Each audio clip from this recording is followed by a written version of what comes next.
Hello, my viewers. Welcome back. Today I bring to you part 12 of the aging story.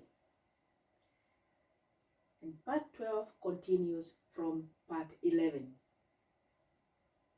So, if you have not yet listened to part 11, listen to it if you could, and then listen to part 12, and then you will connect quite well with this story. So I'm still reading from this book, and more information about this book is in my bio. But now, back to my discussion. Why do I still consider, where possible, that living in assisted living, sheltered housing, or in communal living is one of the still best choices around? This is why. And so I will now read from this book a few points, and then we'll continue. Aging slows us down and interferes with our activity level.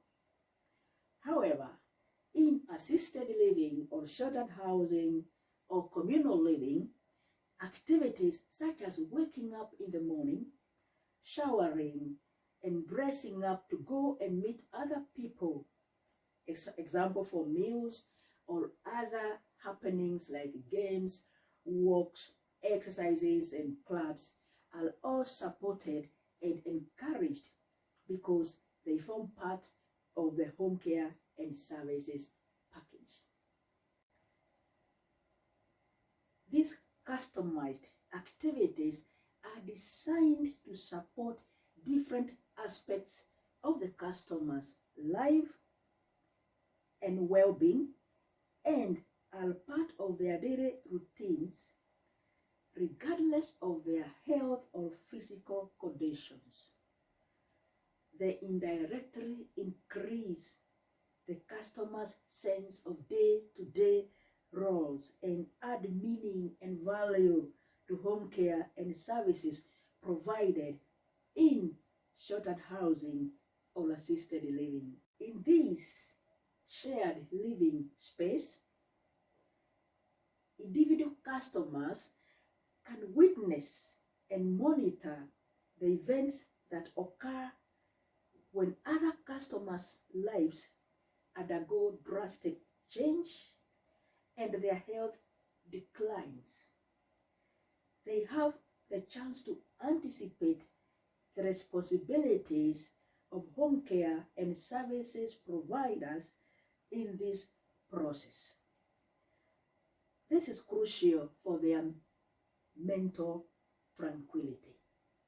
So as they live together in a community, and customer A, customer B, after 3 or 5 months or after 1 year, they undergo drastic changes in their health or physical conditions, the other customers can follow what happens to these customers. What happens to their lives? What goes on after their situation changes? And this, as I said, is very crucial to their mental or for their mental tranquility. Reflecting their own lives on others where their situations have changed, and they have seen how home care and services have taken care of that change, then they can be able to at least have some peace of mind. And if there are issues that are raised by those kind of changes in their minds, they have a chance to seek answers, to discuss them out, and they can be able to be at ease at that point of their lives. So, sheltered housing or assisted living therefore plays an essential role in helping its customers psychologically prepare for the eventual outcomes of the aging process. Because in my view, this community that they live in is also like a school. They learn how the aging process as it advances affects their lives and what happens and what to expect. And this is very important because it prepares them for the eventual outcomes of the aging process. It's not just them, it's all of us. So their consolation emerges from seeing others being cared for in their community when their situations change. Their silent anxiety about tomorrow and the availability and accessibility of home care and services is partially answered. There might be no conclusive answers for tomorrow, but there are some answers that they derive from what is happening around them. And this in itself reduces unwanted stress that can negatively impact their lives. So, there are many good things that happen in that communal living space. Amongst the customers, it's a big learning experience for each one of them. There are so many things that I can discuss why living in a community at that point of our life is important. When we are so old and we are frail and we are not able to do much for ourselves without help, so many things count.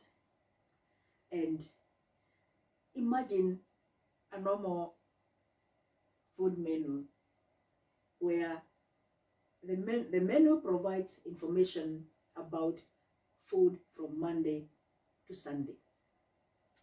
These weekly food menus provide variety and assure them that their meals will be available daily, compared to when one is living alone. But in a community, 7 o'clock we have to go for breakfast, 10 o'clock we have to go for our coffee, 10 midday we have to go and have our lunch. And so there are those timetables that help them rest assured that their meals will be coming as promised. Still relating to food, in normal circumstances, customers who share a dining table daily quickly notice when one of them fails to turn up for meals. And due to their sense of community, they wonder where this customer is, and this triggers a reaction to ascertain why the customer failed to come for the meal. So this increases their sense of safety, that nothing worse might happen without somebody knowing. So they are monitored even through simple acts of eating together, not by the employers and the employees, but their own method of sustaining the community. They are keeping watch over each other. So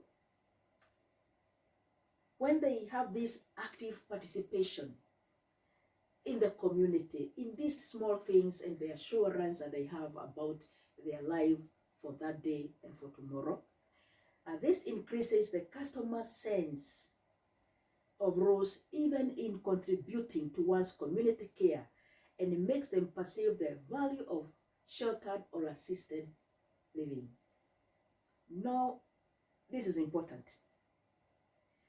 This involvement, because now they have that sense of roles, sense of day-to-day roles in whatever capacity, even if they are so tiny. This is very crucial to the functioning of the community that they live in, and this elevates their sense of belonging and worth in the later years of their lives.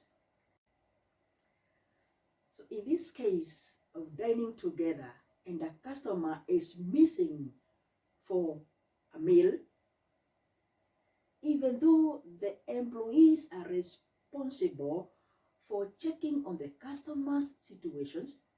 This becomes a shared activity, and the customers play an active role in this moral duty. This active participation increases the customer's sense of roles and contributions to one's community care, and it makes them perceive the value of sheltered or assisted living. Their involvement is not just appreciated, but it is crucial to the functioning of the community and elevates their sense of belonging and worth in the later years of their lives. In conclusion, where possible, let us not age alone. Let us age with others. Where it is not possible to make this choice, let us as a community ensure that no one ages alone. I know situations are different for different communities. Even home care and services, structured home care and services may not be available, but where there are no such structures, then as a community, we can ensure that no one ages alone. These are my views, and thank you very much for listening. Bye for now.